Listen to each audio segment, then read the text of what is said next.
오늘까지 4일인데 저도 행복했습니다. 제가 사랑하는 이 목사가 지방회장이 된 남자부 지방에서 오늘 일반권 성회를 인도하게 돼서 의미도 있고 기쁘고 또 우리 목사님들, 사모님들 뵙고 성도들과 함께 은혜 나누게 돼서 아주 기쁘게 생각합니다. 오늘은 또 우리 동기 안승희 목사까지 멀리서 와서 함께 참여해 주어서 고맙고, 또 비주총회장, 부총회장 두 분이 함께하니까 비주총회가 다 함께하는 것 같아요. 좀 있으면 또 총무까지 온다고 하니까 감사합니다. 제가 8일 학번입니다. 나이로 따지면 7, 8학번인데 제가 좀 늦게 학교 들어가서 8일 학번으로 학교를 들어갔습니다. 제가 신학교 가려고 할 때 저희 아버지는 예수를 믿지 않으셨어요. 그럼 당연히 반대하셨죠. 어머니는 그때도 새벽기도 안 빠지고 옛날 믿음 있는 어머니들은 교회에서 사셨잖아요. 밤새 기도하고 새벽기도 마치고 그러셨던 분인데 저희 어머니도 반대하셨어요. 왜 그 힘든 목회하려고 하냐, 그냥 평신도로 섬기면 되지. 어머니도 반대하셨어요. 근데 결국 제가 신학교에 들어갔고요. 그 소문이 우리 집안에 퍼졌죠. 이제 명절 때 이제 어른들을, 집안원들을 만나는데 저희 집안에서 그 공무부 가운데 조성리 조씨 공무부가 말을 많고 말을 잘했어요. 그래서 우리 집안에서는 조변호사로 통하는 그런 분이었어요. 근데 이제 명절 때 저를 만나자마자 그러는 거예요. 하키야, 너 신학교 갔다며? 너 직업 잘 선택했다. 요즘 교회 사업 잘 되더라. 그래서 자기 동네 교회가 지하실에서 개척이 됐는데 한 2년 지나니까 2층으로 올라가더래요. 한 2년 전이니까 동네 땅을 사고 한 2년 지나니까 교회 건물을 세우더라는 거예요. 그 얘기하면서 야, 요즘 교회 사업 잘 되더라. 그러는 겁니다. 그런데 우리가 아다시피 요즘은 교회 사업이 잘 안 됩니다. 얼마 전에, 몇 해 전에 우리 교회에서 지역 원로 목사님들, 충청도 지역 원로 목사님들 좀 섬겨달라 해서 이제 모셨습니다. 그런데 꼭 설교를 담임 목사가 해야 된대요. 그 원로 목사님들 앞에서 제가 무슨 설교를 하겠어요. 근데 반드시 해야 된다고 그래서 제가 설교 시간에 3가지를 말씀을 드렸습니다. 첫 번째로는 감사합니다. 여러분들 덕분에 지금 한국교회가 있고, 그때 천안교회 원로 목사님, 권석원 목사님도 계셨는데 권 목사님 때문에 천안교회가 있습니다. 여러분 때문에 성녀교회가 있습니다. 감사합니다. 그런 말씀드리고, 두 번째로는 제가 부럽습니다. 여러분 목회할 때는 정말 좋았는데 그때는 십자가만 꽂아놔도 사람들이 보일 텐데 그때 여러분들이 목회하셨는데 지금은 그렇지 않아요. 그래서 여러분들이 부럽습니다. 그리고 세 번째로는 끝까지 우리 후배들의 모범이 되주십시오. 이 3가지를 말씀을 드렸습니다. 정말 그렇잖아요. 옛날에는요, 정말 목회자들이 대접도 받고 또 목회도 뭐 쉽다고 말하기는 어렵겠지, 어폐가 있겠지만 참 교회 부흥이 윤리와 같은 그런 때가 있었습니다. 근데 지금 참 목회하기 어렵죠. 어느 지방회 목회자들이 태국 관광을 갔습니다. 그런데 지금은 이제 그게 금지됐는데 그때는 코끼리 쇼라는 것을 했거든요. 코끼리 쇼 하는데 거기 진행하는 사람이 이제 말을 했습니다. 여러분 중에 누구든지 코끼리에게 눈물을 흘리게 하는 사람이 있으면 100불을 주겠다. 그러니까 많은 사람들이 코끼리를 울리려고 애를 쓰는데 안 되는 거예요. 근데 그 지방의 목사님 가운데 한 분이 가가지고 코끼리에게 툭탁툭탁 했더니 이 코끼리가 닭똥 같은 눈물을 떨어뜨린 거예요. 그래서 그 목사님이 100불을 받았습니다. 그런 다음에 이 또 쇼 인도하는 사람이 한 가지 또 얘기를 했어요. 누군지 여러분 가운데 이 콕질이 앞발, 두 발을 다 들게 하는 사람이 있으면 200불을 주겠다. 사람들이 가서 코끼리 다리를 들어 올리려고 애를 쓰고 별의별 걸 다 쓰면 코끼리가 끔찍하지 않은 거예요. 근데 아까 그 목사님이 나가서 코끼리 귀야 한마디 딱 했더니 코끼리가 한 발을 탁 드는 거예요. 200불을 또 받았습니다. 나중에 이제 목사님들이 물어봤어요. 당연히 도대체 어떻게 이렇게 그러냐. 그랬더니 말하기를 자기가 교회 개척하면서 겪은 어려움을 코끼리한테 얘기했더니 코끼리가 확정부터 눈물을 흘리더라고요. 마지막 어떻게 코끼리 두 손을 들게 했니? 물어봤더니 말이죠. 너 나랑 한국 가서 목회할래? 그때 코끼리가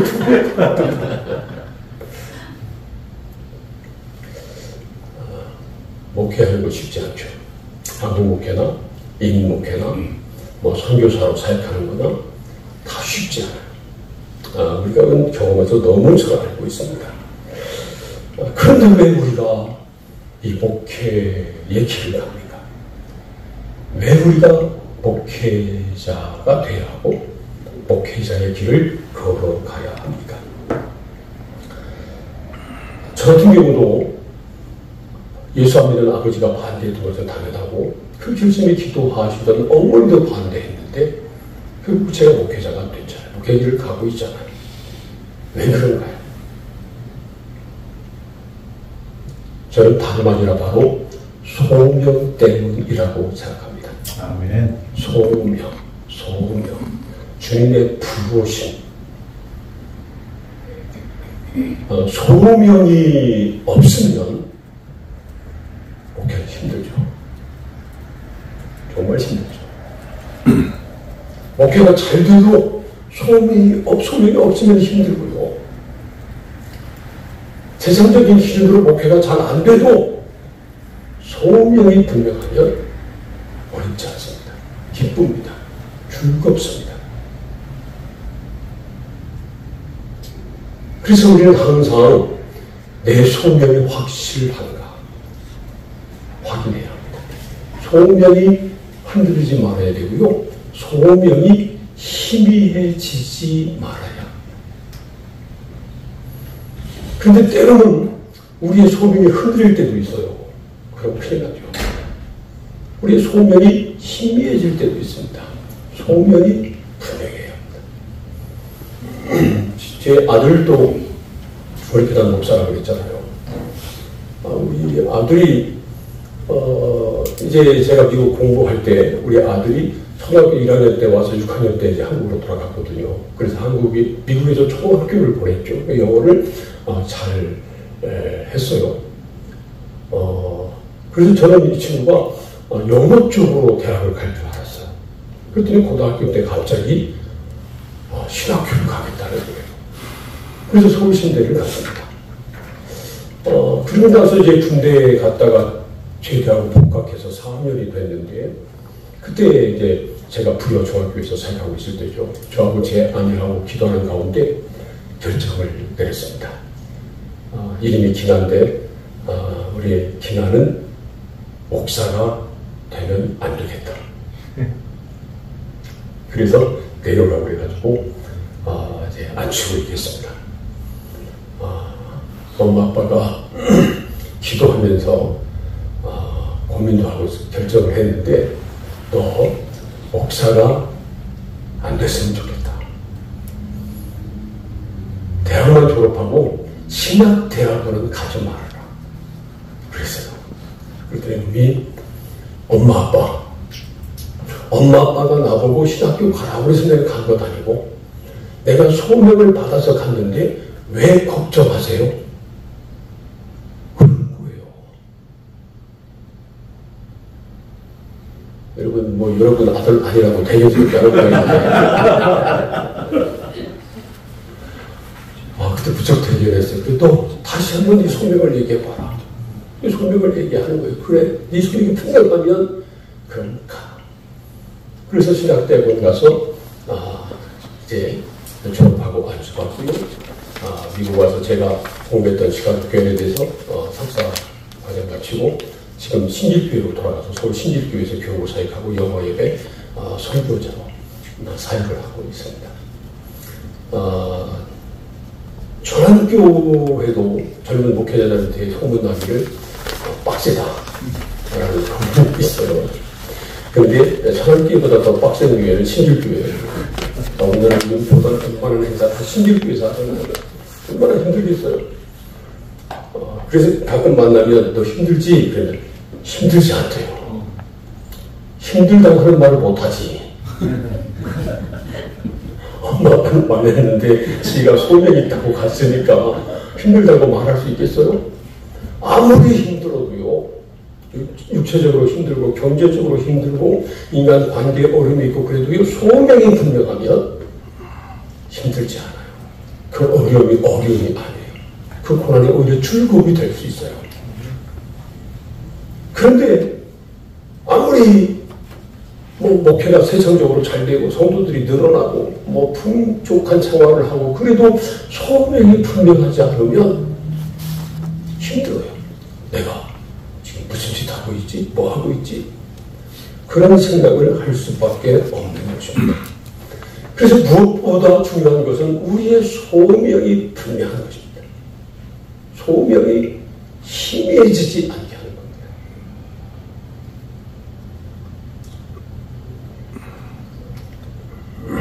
여러분, 등잔불 사용해 본 적 있어요?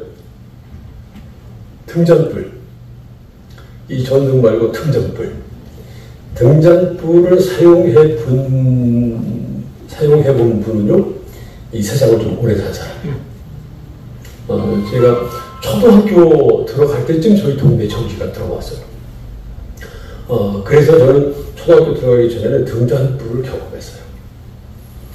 등잔불을 켜놓으면요, 처음에는 등잔불이 환했다가 나중에 등잔불이 희미해질 때가 있어요.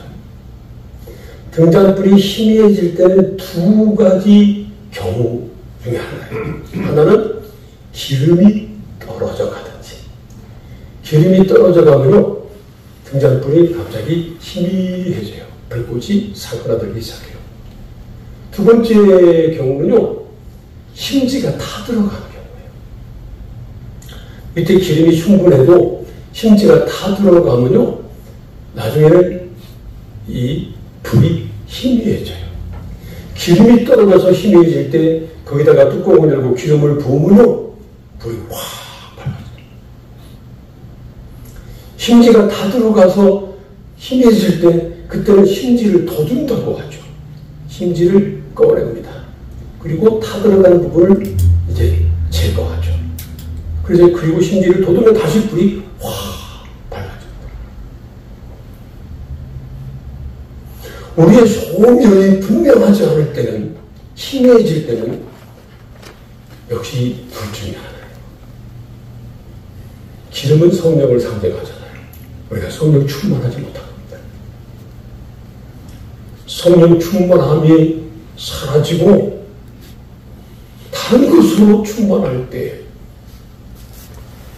우리의 소명이 흐르게 돼요. 소명이 희미해져요. 소명이 보이지 않아요.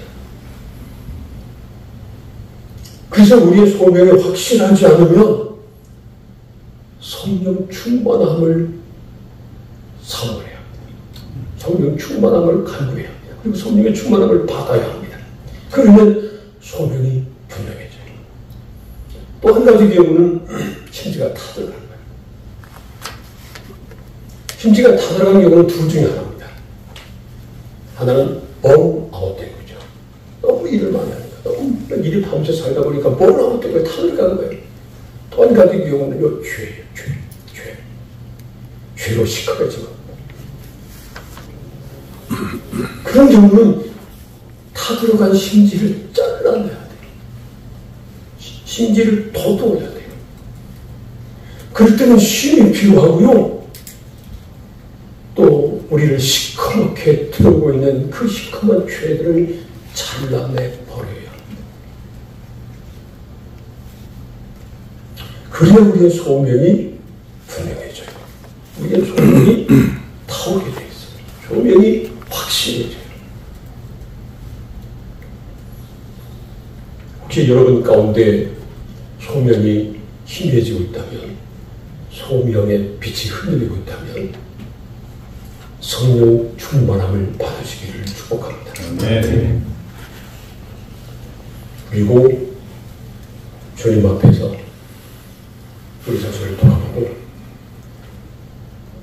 우리를 불태우고 있는 잘못된 죄가 있다면 그것을 깨끗하게 잘라내시고 제거하시고 새로운 심지를 터두는, 그래서 소명이 확실해지는 그런 놀라운 경험을 할 수 있기를 주님의 이름으로 축복합니다. 그런데 그렇다면 우리가 어떻게 목회해야 할 것인가 하는 것입니다. 좀 몇 가지를 좀 함께 좀 나눠봤는데요. 먼저 바른 교회론을 정립해야죠. 뭐 두말할 필요가 없죠. 성경적인 교회론은 교회는 그리스도의 몸이라는 겁니다. 그리고 그리스도가 몸인 교회의 머리시라고 하는 거죠. 이 말에서 우리가 깨닫는 것은요, 교회의 주인은 그리스도이시다 라는 겁니다. 담임 목사도 아니고 장로도 아닙니다. 물론 목사가 누구보다 주인 의식을 가지고 있어야 되죠. 그러나 주인 노릇하면 안 됩니다. 제가 이제 한국에서도 그런 교회를 많이 봐요.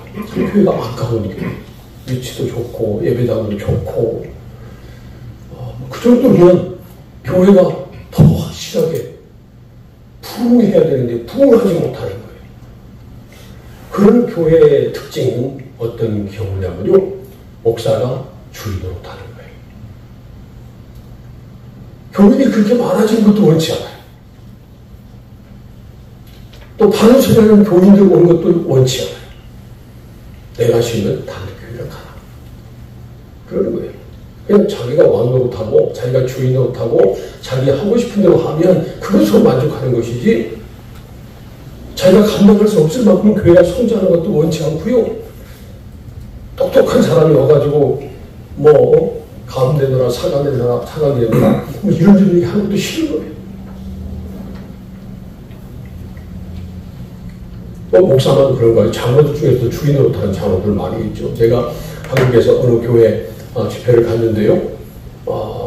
몇백 명 모이는 교회인데 예배당을 싹 무너뜨리려고 했더라고요. 깨끗하게. 그런데 천정은요, 오래된 천정, 시커먼 천정, 나무 노대, 그거 그대로 놔뒀어요. 얼마나 부조화스러워요. 담임 목사한테 물었어요. 이게 어떻게 된 거냐고. 그랬더니 그 교회를 건축할 때 땅을 기증하고 그리고 상당한 영향력을 끼친 그 자손들이 아직도 남아있는, 그 장로님은 이미 돌아가셨죠. 그 장로님이 이 교회에 헌당하고 그걸 보고 그렇게 좋아하셨다는 거예요. 그래서 그 자식들이 반대하는 겁니다. 우리 아버지가 해놓고 그렇게 좋아하셨던 건데 저걸 없앨 수 없다. 그래서 말이죠, 시커먼 천정만을 그대로 남겨뒀더라고요. 이게 말이 안 되잖아요.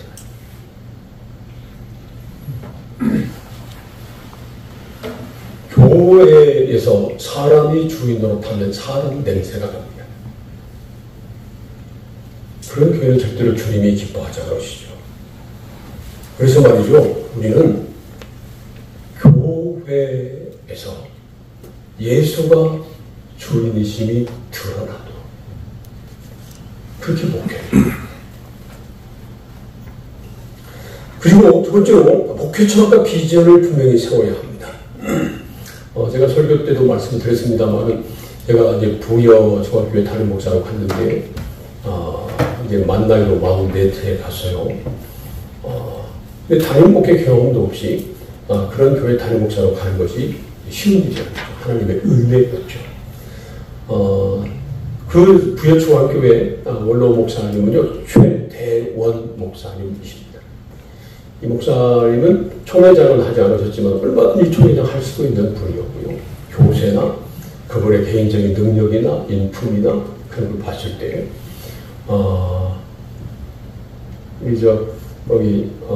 김 목사님하고 또 얼굴이 또 홍성 출신이라고 그랬죠? 김종길 목사. 이 최전 목사님도 홍성 출신이서 홍성고등학교 출신이에요. 그런데 그분이 정말 목회도 잘했고요, 설교도 잘하셨고요, 종교도 받으셨고요, 그랬어요. 근데 그분이 한 3년 조기 은퇴를 하셨어요. 원래 나이로는 맞지만 호적으로는 3년 먼저 은퇴하신 거예요. 근데 이제 그분도 사실은 제가 담임 목사로 빨리 결정될 줄은 모르셨어요. 그런데 제가 담임 목사로 결정이 됐죠. 그때가 2004년도 1월 달이었어요. 2004년도 1월 27일 날 제가 부임을 했죠. 그리고 나서 2004년도 5월 달에 이제 장로님들하고 교육자들하고 함께 교회 지도원에 올라가서 목회자, 장로, 비전 공유 세미나를 했어요. 그리고 제가 교회 스테이트먼트, 미션 스테이트먼트를 발표하고요. 목회 방향, 5가지 목회 방향을 제시를 했어요. 첫 번째는 성령의 감동이 있는 예배를 드리는 교회. 두 번째로는 평신도를 양육해서 사역자로 세우는 교회. 세 번째로는 다음 세대를 리더로 세우는 교회. 그리고 네 번째로는 지역사회를 사랑으로 섬기는 교회. 다섯 번째로는 땅끝까지 선교하는 교회. 이 5가지 목회 방향을 제시를 했습니다. 이제 그리고 나서 이 장로님들이 목사님의 그 목회 방향, 목회 철학을 우리가 따르겠습니다. 그렇게 말을 했어요. 그때 제가 1월 27일 날 부임했기 때문에 제가 딱 부임하니까 교회에 25년도 표어가 붙어 있었어요. 표어. 달력에도 2004년도 표어, 그리고 담임 목사 최대원, 이렇게 해가지고 달력이 이미 다 성도들이 다 나갔어요. 근데 제가 1월 27일 날 부임을 했기 때문에 달력은 뭐 12월 말경에 이미 다 배부가 되죠. 이렇게 만들어져 있었어요. 제가 그렇게 이야기를 하니까 이 장로님들이 다 목회 철학을, 목사님 목회 철학을 따르겠다고 하고, 한 장로님이, 이 양반이 이제 초등학교 교장이었는데 그 사람이 그러는 거예요. 목사님 좋은 생각이 있다고. 뭐냐 그랬더니 그때가 5월달이라고 했잖아요. 그러니까 달력이 아직도 한참 남았어요. 그러니까 성도들한테 맨 뒷장 달력에다가만 이제 새로운 이제 담임 목사 윤학기, 그리고 이제 교회 새로운 표, 이런 것들을 적어가지고 맨 뒷장에다 붙이고, 그리고 나머지는 다 잘라내도록 하자는 거예요. 그럼 맨 뒷장이 나오니까 그렇게 하자고 제안을 하는 거예요. 그래서 제가 안 된다. 내가 올해 끝날까지 그냥 놔두자. 그리고 대신 앞에 그 교회 예배당에 써있던 표, 이것은 교회 창립 기념 주일 때 교회 CI 공포식을 하면서 이것을 바꿉시다. 그때까지는 놔두죠. 그리고 이제 전문 업체, 크리스찬 전문 업체를 통해서 교회 CI를 만들었습니다. 그 업체가 하늘공작소라고 하는 업체였는데요. 이제 불러가지고 제가 이미 이제 우리 교회 당회에 제시한 목회 미션 스테이트먼트, 그리고 또 목회 철학, 비전, 이런 것들을 이야기해주고, 그 교회 역사, 지역, 이런 것들을 다 본 다음에 그 업체에서 3가지 안을 제시를 했어요. 3가지 안을 제시해서 이걸 가지고 당회에서 결정하지 않고요, 성도들한테 예배 마치고 나서 공개하고 거기다가 스티커를 자기가 원하는 데다 스티커를 붙이도록 했어요. 그렇게 해서 가장 많은 스티커를 받은 그 안으로 이제 창립 기념 때 CI 공포식을 했습니다. CI 공포식을 하면서 이제 교회가 새로운 이제 미션 스테이트먼트, 그다음에 목회 방향, 비전에 맞춰서 나가고 그렇게 했습니다. 그리고 나서 교회 표는요 몇 년마다 만들지 않았어요. 뭐 이건 목회 스테이트먼트이나 미션 스테이트먼트, 목회 방향, 비전, 이것이 정해져 있었기 때문에 다만 이 5가지 목회 방향, 아까 말씀드렸죠. 첫 번째가 성령의 감동이 있는 예배를 드리는 교회, 그 다음에 두 번째가 평신도를 양육하여 사역자로 세우는 교회, 세 번째가 다음 세대를 크리스천 리더로 세우는 교회, 네 번째가 지역사회를 사랑으로 섬기는 교회, 다섯 번째가 땅끝까지 섬기는 교회인데, 이 다섯 가지 목회 방향을 가지고요, 매년마다 하나씩 강조를 하는 거예요. 지금 이제 우리 교회 같은 경우는 작년에는 그래서 예배가 강조됐고, 올해는 이제 양육이 강조됐어요. 내년에는 다음 세대가 강조될 거예요. 그 다음에는 지역사회, 그 다음에는 선도, 그리고 끝나면 다시 예배로 돌아갑니다. 이 다섯 가지 사이클이 이렇게 돌아가는 거죠. 그러니까 분명한 목회 방향과 철학을 제시하고요. 당회원들이 다 우리 교회는 이렇게 가겠습니다. 동의를 하고요. 성도들이 동의를 하고, 그러니까 교회가 분명한 방향을 가지고 나가는 겁니다. 저는 이게 중요하다고 생각합니다. 확실한 목회 철학을 가지고 미션 스테이트먼트를 제시하고요. 비전과 목회 철학을 이제 공유를 하고, 교회가 함께 당회와 성도들이 거기에 동의하고 함께 따라오는 겁니다. 그래야 흔들리지 않는다고 생각합니다. 목회 철학과 비전을 분명히 세워야 합니다. 세 번째로는 성실하고 실력 있는 목회자가 되어야 한다라는 거죠. 저는 이제 우리 교역자들을 인터뷰할 때마다 우리 목회자한테는 두 가지 실자가 필요하다, 그런 얘기를 꼭 합니다. 하나는 신실, 성실할 때 실자고요. 또 하나는 실력할 때 실자입니다. 그러니까 목회자는 성실하고 실력이 있어야 한다, 그런 얘기를 많이 합니다. 그런데 가만히 보면 어떤 사람은 성실한데 실력이 없어요. 어떤 사람은 실력은 출중한데 성실하지 못해요. 그러면 둘 다 문제가 있다고 생각합니다. 성실함과 실력을 함께 겸비할 때 독수리의 두 날개처럼 정말 하나님께 귀하게 쓰임받을 수 있다고 생각합니다. 제 아내를 제가 신학생 때 섬기던 교회에서 만났어요. 제가 이제 서울신대에 들어가서 봉사할 교회를 찾는데 이제 누가 소개를 해가지고요, 제 아내가 다니던 교회가 그 부천에 있는 성화 감리교회였어요. 그 담임 목사님이 감리교 장로님이셨는데 나중에 은혜 받고요, 서울신대에서 공부를 하고 안수를 받고 감리교 목회를 하고 있는 분이었어요. 거기 이제 연결돼서 제가 갔습니다.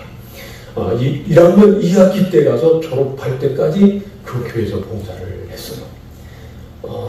근데 제가 그 교회 처음 갔을 때요, 사례를 얼마 받았냐면, 파트 전도사니까, 더군다나 신학생이니까 5만원 받았어요. 5만원. 그때는 보통 5만원 받았어요. 근데 그 다음에 86년도에 얼마 받았냐면요, 10만원 받았어요. 그 다음에 15만원 받았어요. 그 다음에 20만원 받았어요. 그때 신학생들 중에서 20만원, 10만원 이상 받는 것도 힘들었고요, 15만원, 20만원 받는 사람은 아무도 없었어요. 제가 가장 많이 받았어요, 그때. 그런데 사실요, 일도 가장 열심히 했어요. 많이 했어요.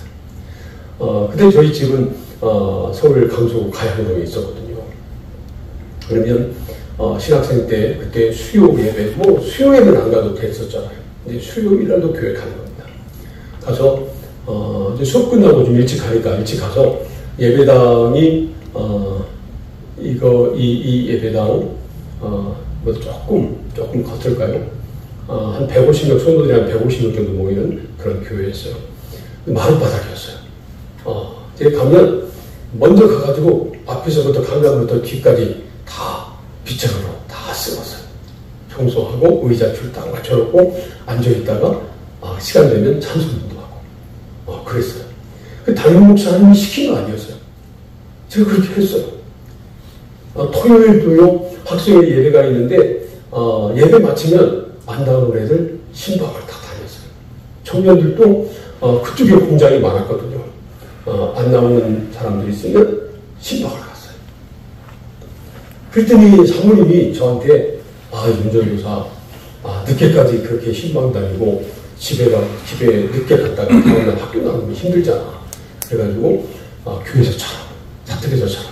수요일 저녁에 자고요, 토요일 저녁에 자고요, 주일 저녁에 자고요, 일주일에 3번 자고 학교 가까운 부처니까. 그리고 학교 가서 거기서 제 아내도 만났어요.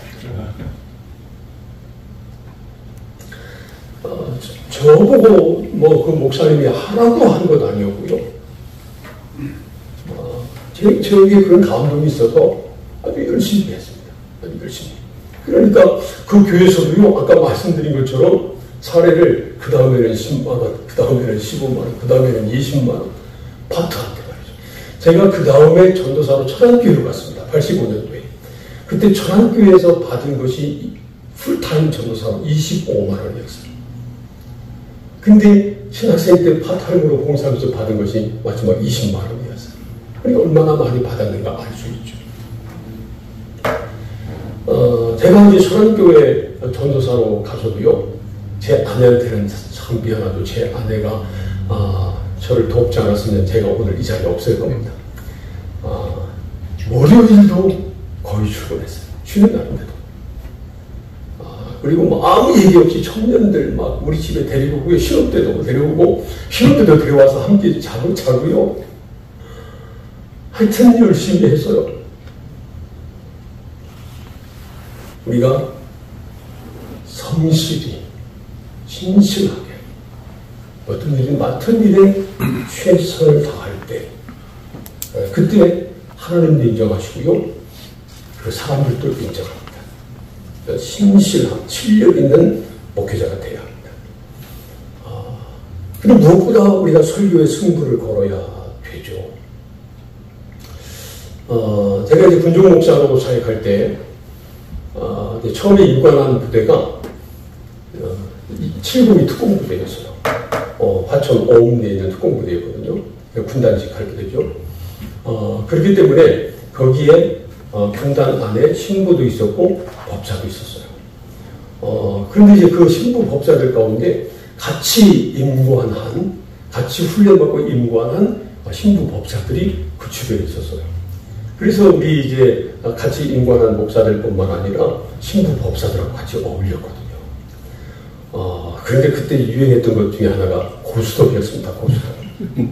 그래서 법사집에 가서도 고스톱 치고, 신부 사제관에서도 고스톱을 치고.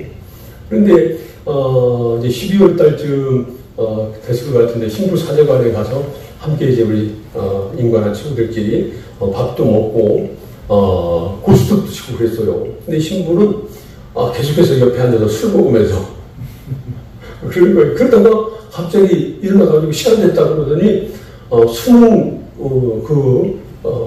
수험생들을 위한 미사를 드려야 된대요. 그러더니 술 취한 채로 가는 거예요.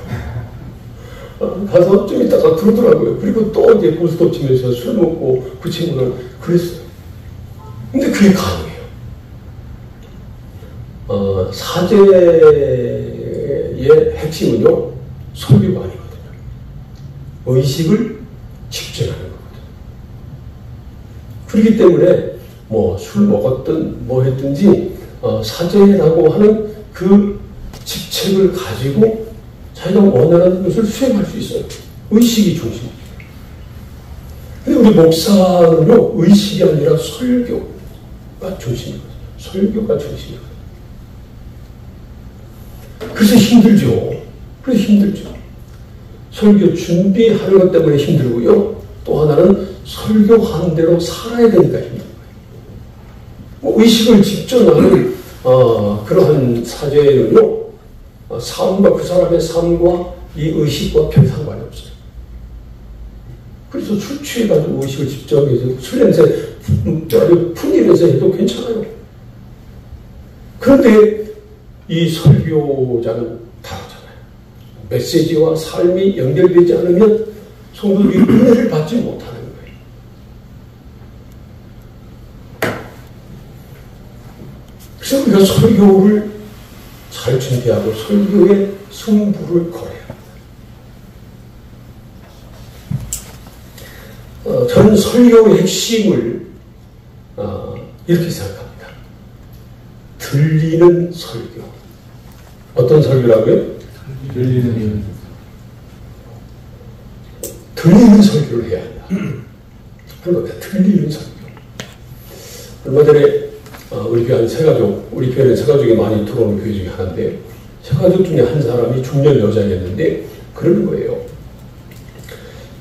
자기는 전에 교회 천안으로 이사 와서 우리 교회 왔는데, 전에 살던 지역에서 다니던 교회, 그 교회 다니다가 그만뒀었다는 거예요. 왜냐하면 자기는 교회와 맞지 않는다고 판단을 했기 때문이라는 거예요.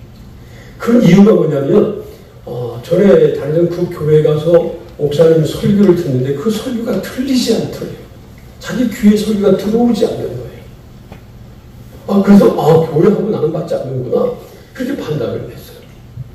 그리고 교회를 쉬었다가 천안에 이사 와서 어떤 루트를 통해서 우리 교회 등록을 한 거예요. 우리 교회 와서 예배 드리는데, 제 자랑 같아서 죄송합니다만은 설교가 귀에 쏙쏙 들어오더래요. 그래서 깨달았다는 거예요. 교회하고 나하고 맞지 않는 것은 아니었구나. 근데 전에 목사님 설교는 귀에 들어오지 않았고요.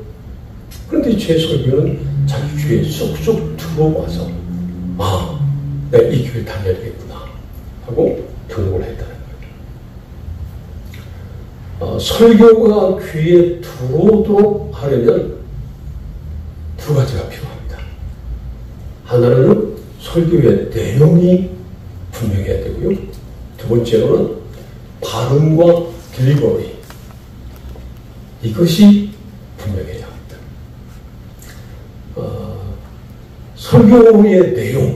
설교의 내용으로 따지면 두 가지가 분명해야죠. 하나는 성경 본문 중심이어야 되고요. 마음대로 그냥 무슨 얘기 하는지 모르면요, 처음에는 집중하다가 집중이 유지가 안 돼요. 틀리지 않게 되죠. 딴지각하고. 그래서 성경 본문 중심이어야 되고, 또 하나는 논리적이어야 돼요. 논리가 흔들리지 말아야 돼요.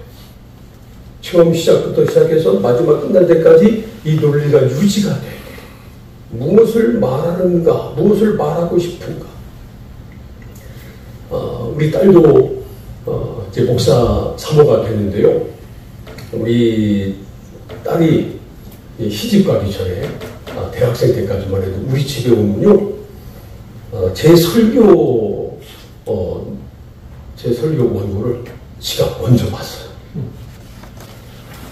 지가 먼저 검토를 해야 된대요. 그런데 어느 날 그러더라고요, 저한테. 아빠, 이 예화가 너무 길어. 근데 제가 이제 과일에 대해서 얘기하면서 이제 조사해가지고 사과는 몇 년 있으면 열매를 맺고, 배는 몇 년 있으면 열매를 맺고, 대추는 몇 년 있으면 열매를 맺고 쭉 했는데, 이거 다 일일이 말할 필요가 없다는 거예요, 이거 다. 어느 날 얘가 청년부 예배를 갔다 오더니 저한테 그래요. 아빠, 나 다음 주부터 청년부 안 갈까봐. 왜? 목사님이 무슨 말 하는지 모르겠어. 무슨 말 하는지 모르겠대. 뭘 말하려고 설교를 하고 있는지 모르겠다는 거예요. 논지가 분명하지 않다는 거죠. 논지가.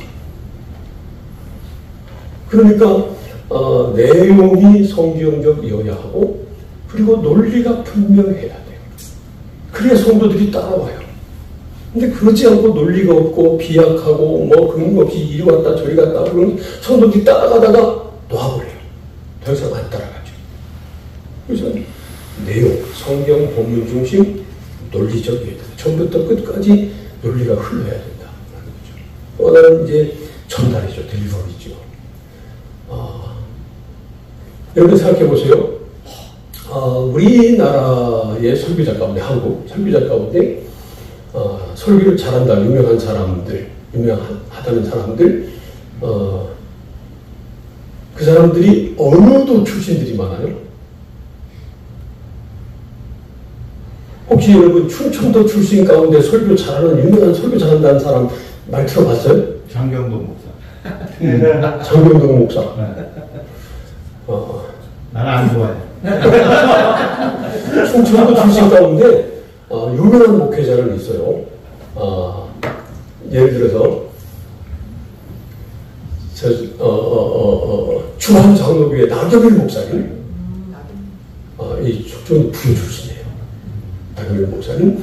또 침례교회 가운데 연세중앙교회 윤석정 목사님 부교 출신이에요. 부교 출신들이요, 대단한 사람들 많아요. 그런데 여러분, 나경일 목사님 설교 잘하나요? 하나님의 은혜예요.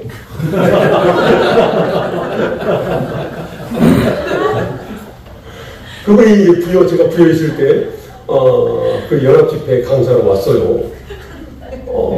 그런데 아프리카에 가서 사역한 그런 영상을 보여주더라고요. 아프리카에 가서 사역하는데요, 설교하고 그러는데, 지팡이 짚고 온 사람들이 지팡이를 내던지고, 휠체어 타고 왔던 사람들이 휠체어 집어던지고, 막 그런 기적이 나타나는 것들을 다 보여주는 거예요. 근데 프로에서는 그런 일이 일어나지 않았거든요. 이제 고민을 해서 왜 그럴까? 결론을 내렸어요. 통역 때문이다.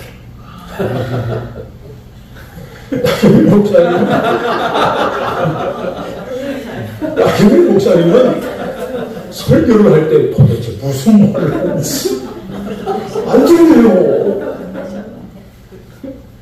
그런데 현지에서 통역하는 사람 봤더니요, 통역을 너무 잘하더라고요. 그 지역에서 최고의 사람이 통역을 하는 거잖아요. 우리나라 설교자 가운데 유명한 사람들은요, 경상도 출신이 아니면 이북 출신이에요. 예를 들어서 조용기 목사님 같은 분 이북 출신이잖아요. 조용기 목사님 같은 분 경상도 출신이잖아요. 제가 미국에서 공부할 때 그때 한문환 목사님이라고 돌아가셨는데, 시카고에 그분 집에 가끔 놀러 갔어요. 우리 신학생 때 저녁 때가 되면 애들 데리고 그 집에 놀러 가서 밥도 먹고 함께 얘기도 하고 그랬는데, 함께 얘기하다가 거기 앉아있는 사람들이 갑자기 얘기를 중단하고 TV에 집중하게 될 때가 있었어요. 그때가 언제냐면요, 조용기 목사님이 나와서 설교할 때. 그러면 은연중에 사람들의 시선이 집중돼요. 귀가 집중이 돼요.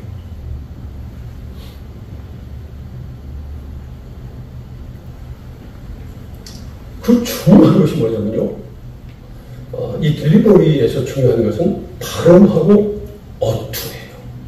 발음이 명확해야죠. 두 번째는 어투가 좋아야 돼요. 영어에서는 인토네이션이라는 게 있잖아요. 근데 한국말은 그게 없어요.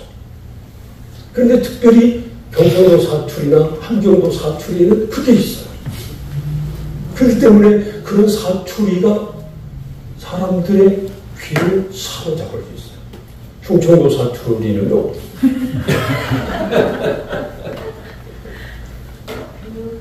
그런 게 거의 없어요.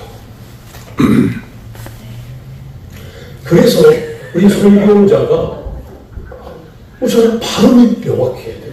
발음이 명확해야 돼요. 발음을 명확하기 위해서 훈련을 해야 돼요.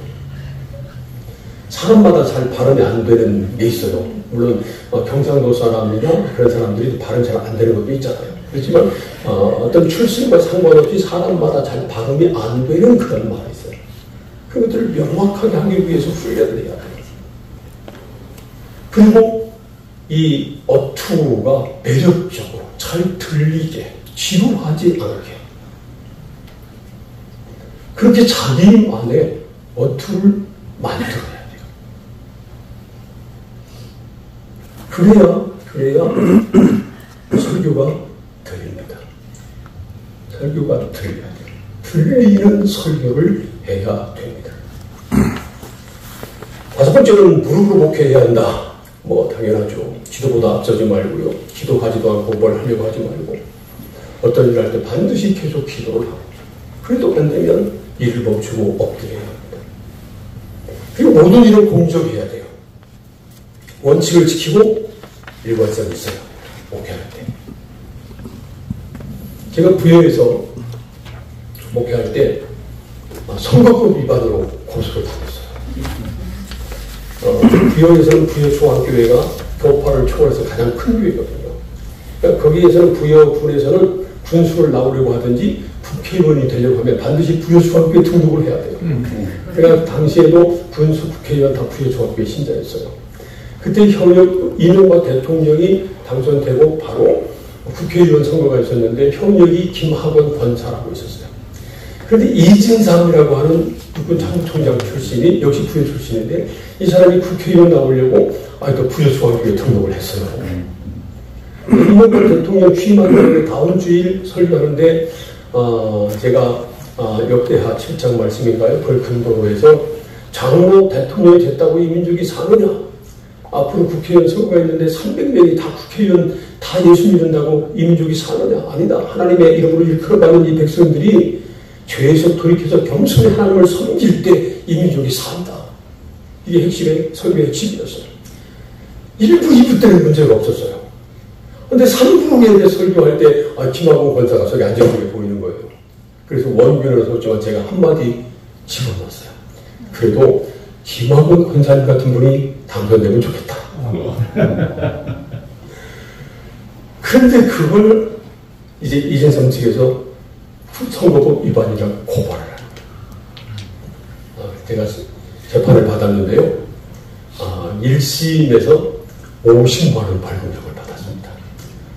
부여에서 가장 영향력 있는 교회의 담임 목사가 그때 3부 때 한 800명이 모였거든요. 800명이 모인 가운데 이런 것을 했다. 그래서 50만 원 벌금형을 받았어요. 우리 당의 장로님들이 목사님 50만 원 그 돈 작다고 그냥 돈 내고 말면 목사님은 전도자가 됩니다. 끝까지 해봅시다. 그래서 말이죠. 제가 설교할 때 이제 소리를 알게 됐다라는 그 변호사 얘기했죠. 기억나세요? 그 변호사를 접촉을 했어요. 그 집사님이 이제 변호를 했어요. 2심 가서 무죄 판결을 받았어요. 그런데 이런 과정에서 선거를 진행돼 가지고요. 이진삼 그 양반이 국회의원 당선됐어요. 2심이 진행 중에 있을 때. 근데 이진삼 측에서 저한테 타협안이 들어왔어요. 이진삼 국회의원 당선 감사 예배를 부여 중앙교회에서 들어주면 어떤 일을 하겠다. 고민이 되더라고요. 근데 제가 거절했습니다. 우리 교회에서는 지금까지 누가 군수가 돼도 누가 국회의원이 돼도 감사를 드려본 적이 없습니다. 근데 이진삼 씨를 위해서 우리 교회에서 당선 감사를 드린다? 못하겠습니다. 그랬어요. 그랬더니 지금은 돌아가셨지만 최건호 목사님도 부여 출신이거든요. 최건호 목사님 통해서 또 연락이 왔어요. 윤 목사, 뭐 힘들다고 그래. 예배 한번 들어주고 그러면 그냥 끝낸대잖아. 그래도 제가 목사님 저는 못합니다. 우리 교회에서는 그렇게 한 적 없습니다. 하고 거절을 했어요. 그러다가 2심에서 무죄 판결을 받았다니까요. 그때 2심은 이제 그 판사 3사람이 합의심을 했는데 그때 이제 주심이 그러더라고요. 자기는 예수 안 믿는 사람이래요. 근데 이 판결을 하기 위해서 목사님의 설교 테이프도 여러 번 듣고 원고도 다 봤다는 거예요. 그러면서 한다는 말이 요즘 같은 시대는 이런 설교를 해야 합니다.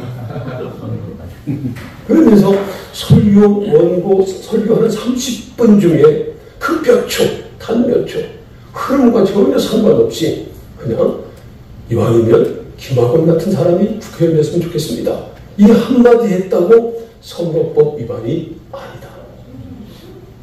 그렇게 판결을 했어요. 그리고 이 판결이 대법원까지 올라가서 대법원 판례로 나갔습니다. 우리가 목회를 할 때 사람에 따라서 원칙이 흔들리면 안 되거든요. 원칙을 분명하게 세우고 그 원칙을 지켜 나갈 때 결국은 이기게 됩니다. 돈과 이성에 깨끗해야 합니다. 깨끗해야죠.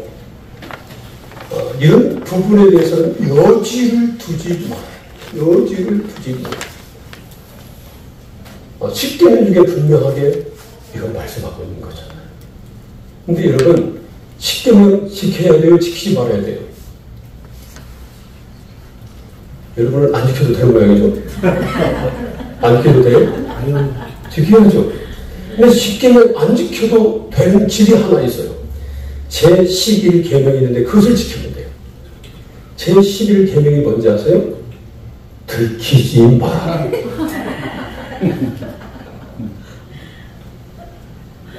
근데 여러분 11계명 지킬 수 있어요? 절대 없어요. 절대 없어요. 안 들킬 수 없어요. 반드시 드러나게 돼 있어요. 모든 것은. 그래서 우리는 깨끗해야 합니다. 서둘지 말아야 합니다. 서둘지 말아야 돼요. 제가 신학교 4학년 때 우리 안 목사도 기억할 텐데 그때 담임 교수가 김종환 교수였어요. 그러니까 신학교 졸업하고 이제 목회 현장으로 가니까 그 당시에는 꼭 대학원을 안 해도 안수받을 수 있을 때였고 이제 학부 졸업하면 다 목회 현장으로 가는 것이었습니다. 목회 현장으로 갈 이제 제자들에게 이런 말씀을 하셨어요. 그분이 목회 되셨던 분이니까 목회 현장에 가면 물꼬를 확 틀지 마라. 여러분 물꼬가 뭔지 아세요? 노은 같은 데 가면 물이 흐르도록 이렇게 파놓은 것을 물꼬라고 해요. 노은에 물을 대려면 물꼬를 이렇게 틀어야 노은이 대로 물이 가요. 그런데 필요하다고 그래가지고 물꼬가 흐르고 있는 것을 확 틀어버리면 확 트는 대로 물이 올까요? 물꼬가 터질까요? 물꼬가 터져버리고 말이죠. 그러니까 절대로 물꼬를 확 틀지 말아라. 그런 얘기를 하시더라고요. 서둘지 말라는 거죠. 서둘지 말라는 거죠. 제가 부여 가가지고요. 부여 갔더니 그 성도들이 장로님들이 특별히 어디서 무슨 얘기를 들었는지 제가 곧 부여를 떠날 거라고 그런 얘기를 하는 거예요. 그래서 아니다, 나는 부여에서 계속 살 것이다 하고요. 그때 이제 사택이 있었는데 교회 본당이 있고 유치원 건물, 교육원 건물, 사택 이렇게 있었는데 사택 앞에 이제 화단이 있었어요. 전임 목사님, 사모님은 꽃을 좋아해서 거기다가 여러 가지 화초를 많이 심었는데 저는 거기다가 대추나무, 밤나무, 감나무 이걸 심었습니다. 그리고 나는 부여를 떠나지 않고 이 열매를 따먹겠다. 그랬어요. 그래가지고 이제 그 사찰 집사님한테 가을에 좋은 밭에, 그 시장에 가서 밤나무, 감나무, 대추나무 갖다 심으라고. 심었어요. 그리고 이제 봄이 왔습니다. 봄이 왔는데, 밤나무, 감나무는 이제 잎이 올라오는데, 대추나무는 싹이 보이기 시작하는 거예요. 그래서 제가 뽑아버렸습니다. 죽었나 살았나. 그랬더니 그걸 본 누가 그러더라고요. 목사님, 대추나무는 순이 제일 늦게 올라와요. 그 대추나무는 죽은 게 아니었어요. 순이 늦게 올라오는 것이었어요. 그런데 그것도 모르고 저는 순이 안 올라온다고 뽑아버렸어요.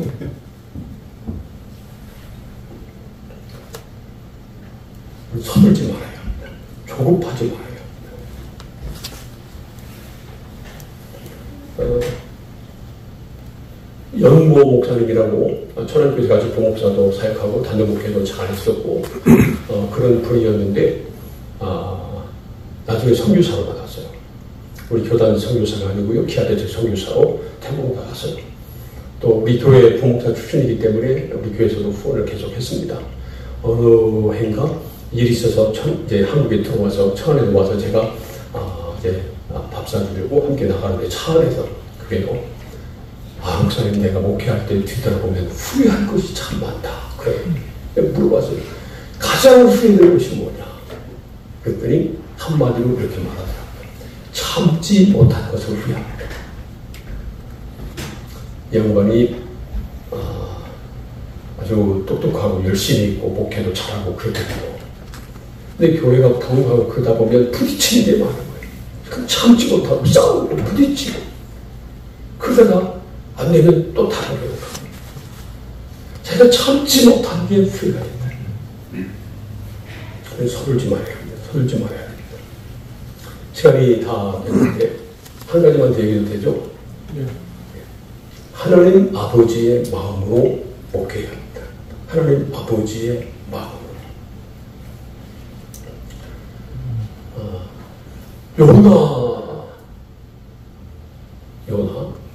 요나는 성공한 사람인가요? 실패한 사람인가요? 저는 이 요나의 능력은 참 대단하다고 생각합니다. 그가 물고기에서 풀어진 다음에 니느웨 성으로 가서 니느웨 성은 사흘길 다녀야 한 바퀴 도는 곳인데 하루만 하나님의 말씀을 선포했는데 니느웨에 있는 왕과 모든 사람들이 다 회개합니다. 대단하죠. 그래 봤으면 좋겠어요. 그런데 이 요나는 기뻐하지 않고 하나님 앞에 선을 냅니다. 내 이럴 줄 알았습니다. 그러니까 니느웨 하늘에고 한 것 아닙니까? 하나님은 인내하고 자비가 크고 노하기를 도디하셔서 저 사람들이 회개하면 용서해 줄 줄 내가 알았습니다. 왜 이 사람들을 용서해 줍니까? 하고 성질을 냅니다. 그래서 하나님께서 이렇게 말씀하시죠. 네가 성냄이 어찌 합당하냐. 제가 충청도 사람인데요. 충청도식으로 말하면 하나님이 이렇게 말씀하신 거예요. 왜 그리요? 왜 그리요? 네가 왜 성질 내고 그리요?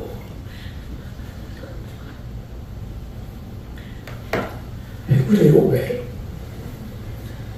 왜냐면요, 이 요나는 하나님의 마음을 머리로는 알았어요. 그러나 그 마음에 하나님의 마음이 없었어요. 이게 문제예요. 우리가 설교할 때도 하나님 아버지의 마음으로 설교해야 합니다. 성도들을 신방할 때도 하나님 아버지의 마음으로 신방해야 돼요.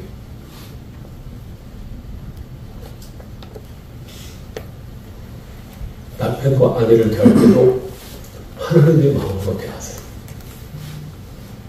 자식을 대할 때도 하나님 아버지의 마음으로 대하세요.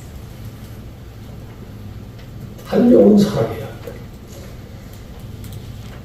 제가 미국에 처음에 와서 시카고로 와서 교회에서 공부할 때 그때 이제 봉사할 교회를 찾다가 시온 감리의 교회라고 KMC에 속해 있는 교회인데 그 교회 유스 그룹을 지도하게 됐어요. 제가 미국 온 지 6개월 만에 영어로 설교를 했습니다. 제가 영어를 그렇게 잘했다는 것이 아니고요. 이해할 때가 거기밖에 없었어요. 그래서 갔습니다. 미국 온 지 6개월 된 사람이 무슨 영어로 설교하겠어요? 다 적어서 읽었죠. 그런데 놀랍게도 유스그룹이 부흥을 했습니다. 제가 설교를 잘해서 그럴까요? 정말에. 한 가지는 분명했습니다. 그 아이들을 사랑했어요. 그 아이들도 제가 자기들을 사랑하는 것을 알았어요. 제가 뉴욕, 두루로 공부하러 가서 뉴욕 성결교회 청년부를 지도하게 됐죠. 거기서도 청년부들이 부흥을 했어요. 청년부들. 역시 마찬가지로 제가 뭐 영어를 잘하기 때문에 아니었어요. 그 전까지는요, 예를 들어서 청년들 중에서 주일 예배는 나오는데 청년부 예배 안 나오는 사람에 대한 관심이 없었어요. 청년들 중에서 어쩌다 한 번 나오는 사람, 학교가 다른 데 있었기 때문에 방학 때만 오는 사람, 이런 사람들에 대한 관심이 없었어요. 그런데 한 사람 한 사람 그 영혼을 사랑하는 그 목회자의 마음, 그들이 아는 거예요. 제가 그 뉴욕교회를 떠날 때요, 청년들이 울음바다가 됐어요. 울음바다가 됐어요. 특별히 자매들이 그렇게 울 줄 몰라서요. 그러면서 목사님, 저 결혼할 때 주례는 꼭 목사님 해주셔야 돼요. 그렇게 울면서 얘기하더니 연락이 하나도 없습니다. 하나님 아버지의 마음으로 보게. 우리가 마지막 주님 앞에 설 때 주님께서 우리에게 뭐라고 물어보실까요? 너 목회 잘했니? 너 얼마나 큰 교회에서 목회하다 왔니? 너 몇 평 아파트에서 살다 왔니? 너 무슨 차를 사다 왔니? 이렇게 물어보실까요? 절대 그럴 리 없죠. 하나님께서 우리에게 마지막까지 요구하시는 것은요, 사이즈가 아니고요, 마음이라고 생각합니다. 아멘. 정말 하나님 아버지의 마음, 내 마음 가지고 목회했니? 내 마음 가지고 교회를 섬겼니? 내 마음 가지고 성도 하나하나 섬겼니? 하나님은 바로 그것을 보시고 그것을 부르실 것이라고 생각합니다. 하나님 아버지의 마음으로 목회하는, 예수님의 심장으로 목회하는 저와 여러분 다 될 수 있기를 주님의 이름으로 축복합니다. 아멘. 감사합니다.